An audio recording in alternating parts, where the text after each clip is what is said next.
It's the season's first heat event, and COVID-19 has made it challenging for some people to find places to cool down. Now, the City of Toronto has opened up 6 emergency cooling centres, like the one here at Wallace Emerson Community Centre, but one homeless advocate says she doesn't think this is enough. I think there's a lot of people that are struggling with this heat. It's very hot, especially seniors, pets, just everybody. It's hard to sleep. William lives in a subsidized building. He says he needs to buy a fan soon to beat the heat. Until then, he's thankful for this cooling center at Wallace Emerson Community Center. I think it's great. You know, people are friendly and nice, and I feel, for maybe an hour or half an hour, I can relax and not, because if people take medications and it's way too hot. The city has opened up 6 emergency cooling centers, which you can find on an interactive map online. There is space for 580 people, chairs spread apart. Physical distancing measures are being followed. If there's overflow, there are 6 TTC buses on standby with 90 spaces.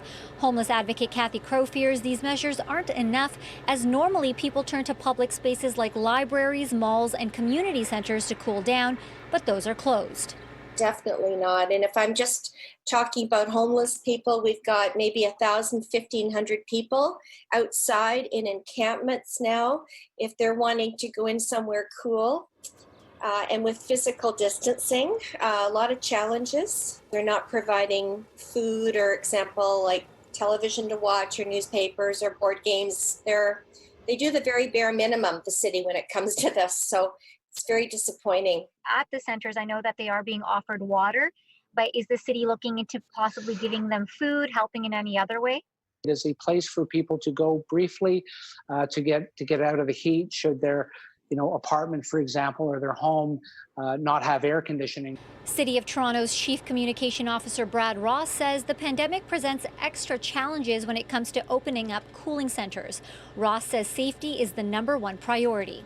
Doing health checks for people to before they come in to make sure that they're not symptomatic with COVID-19.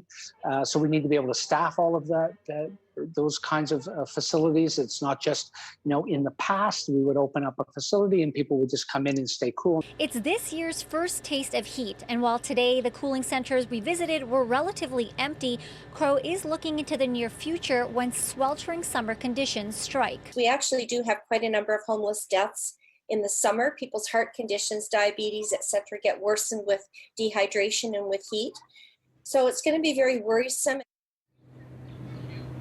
Ross says the city is currently putting together a plan to open up more public spaces as cooling centers as the weather warms up in the coming months. They do say they think they're doing a pretty good job considering 2 weeks ago it was snowing, and here we are today.